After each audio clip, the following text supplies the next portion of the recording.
Bonjour à tous et bienvenue dans cette nouvelle vidéo. Dans cette nouvelle vidéo, on va voir comment acheter ou vendre des business en ligne. Donc, je vais vous présenter tout simplement certains business que j'ai achetés, d'autres que j'ai revendus. Certains business, j'ai fait une très belle plus-value. Certains business, je m'en sers encore et je les ai fait grossir. D'autres, ça a été des échecs et je vais vous expliquer pourquoi. Donc, mon but dans cette vidéo, c'est tout d'abord de vous présenter dans un premier temps les business que j'ai achetés, revendus. Ensuite, je vais vous dire pourquoi c'est une bonne idée ou non d'acheter un petit business. Et dans une dernière partie, je vais vous expliquer comment vous protéger lors de l'achat ou de la vente d'un business en ligne. Avant de commencer la vidéo, n'hésitez pas à me dire dans les commentaires si vous avez déjà acheté ou revendu des business en ligne. N'hésitez pas à liker cette vidéo pour le référencement et à vous abonner à la chaîne Ecom French Touch pour ne rater aucune de nos prochaines vidéos. On se retrouve juste après l'intro.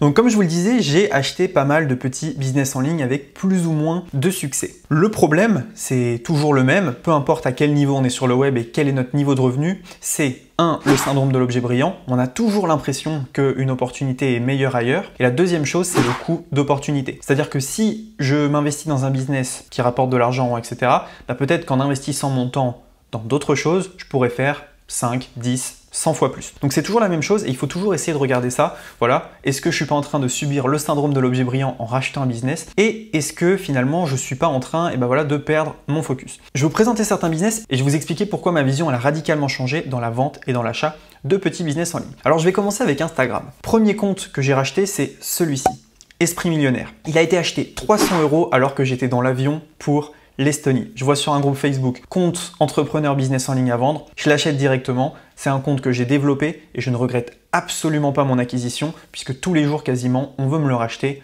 5000 €. Donc c'est une super plus-value, acheter 300, revendable potentiellement 5000, mais en plus de ça, c'est un compte qui me génère des ventes quasiment toutes les semaines. Toutes les semaines, j'ai des gens qui cliquent sur le lien, qui deviennent fans, qui achètent, etc. Également pour le réseau, c'est extrêmement important d'avoir un gros compte Instagram pour aller contacter des célébrités par exemple, parce que vous allez arriver en top dans les boîtes de réception. Donc ça, c'est vraiment top. Je suis vraiment très content de ce compte. Donc vous avez vu le screen qui est juste là, compte Esprit Millionnaire. Maintenant, il est délégué à 100%. C'est pas moi qui fais ni le design. Et encore une fois, je l'ai acheté. Il avait, je crois, 45 ou 50 000 followers. Et donc, il en a pris quasiment 20 000 en quelques mois. Donc c'est un compte qui a une croissance extraordinaire et qui m'aide énormément dans mon business. Dans le même créneau, il y a ce compte-ci que j'ai acheté aussi, donc il s'appelle Deviens Meilleur. Là, je ne l'ai pas monté. Ce que j'ai fait, c'est que j'ai fait de l'achat-revente dans la même journée. La cible était du développement personnel, donc ce qui n'est pas forcément ma cible. Ce que j'ai fait, c'est que j'ai vu que quelqu'un le vendait 300. J'avais une connaissance qui pouvait l'acheter 800. J'ai fait de la mise en relation et j'ai touché la différence. Donc ça, c'est extrêmement intéressant et c'est ce que je fais de plus en plus en fait dans le business en ligne, dans l'achat-revente, c'est tout simplement de la mise en relation. Tout simplement parce que moi, ça ne me prend pas de temps et ça ne me fait pas perdre mon focus. Maintenant, on va passer au groupe Facebook. J'ai fait également de la mise en relation pour un gros groupe Facebook dans le domaine du bien-être où j'ai empoché 10% de la vente, c'est-à-dire que j'ai pris 500 € là aussi pour mettre en relation un client et un acheteur. Donc ça, c'est le genre d'achat-revente que j'aime beaucoup parce que je prends une commission, j'ai pas à m'investir dans le business, j'ai pas à m'investir dans le SAV, je ne fais absolument rien, je ne perds pas mon focus, sauf que au passage, j'empoche 500 €. Donc ça, c'est quand même extrêmement intéressant. Maintenant, j'ai également acheté des groupes Facebook pour mon propre business. Il y a ce compte-ci et ce compte-là.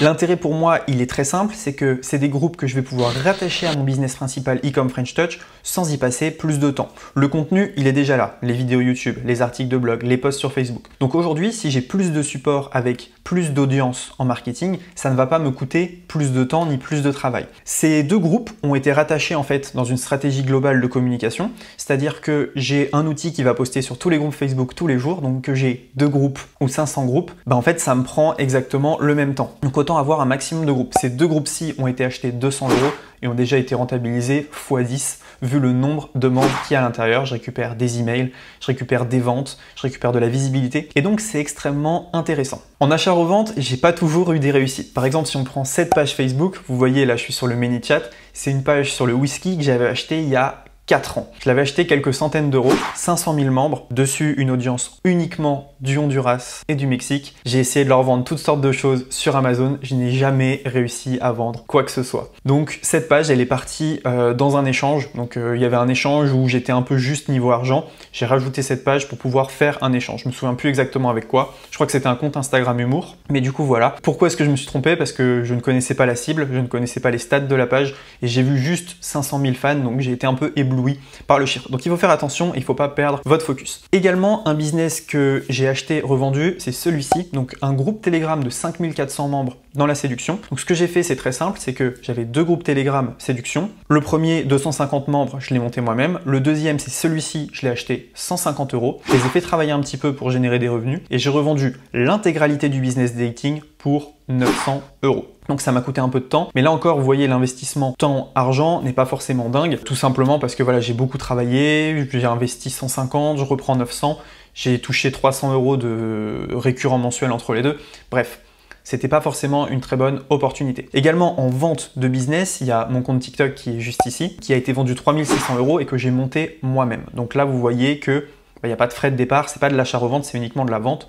Je l'ai vendu uniquement parce que je ne m'en servais plus pour mon business. Donc vous voyez pas mal de petits business qui ont été vendus. Également une chaîne YouTube, donc celle-ci. Celle-ci, elle a une histoire un peu particulière. C'est une chaîne YouTube qui s'appelait Cash.fr que j'ai acheté 1500 €. Donc je l'ai acheté, j'ai reposté les vidéos d'E-com French Touch, ça fonctionnait très bien. J'ai remboursé en fait mes 1500 €, même plus. Et ensuite, j'ai voulu la changer pour faire autre chose. Le problème, c'est que j'ai un prestataire qui est parti, le projet est en stand-by, mais ça reste pour moi une très bonne acquisition. Et c'est quelque chose que je vais pouvoir revendre plus cher plus tard ou réutiliser. Donc ça reste une bonne opération et je suis content de l'avoir fait. J'ai également acheté d'autres comptes, en fait j'ai acheté des comptes humour sur Instagram, j'ai acheté plein de choses. Mais je vais vous donner mes conseils et je vais vous expliquer si vous devez ou non acheter certains business. Aujourd'hui, je ne rachète plus que les petits business qui vont servir mon business principal, Ecom French Touch.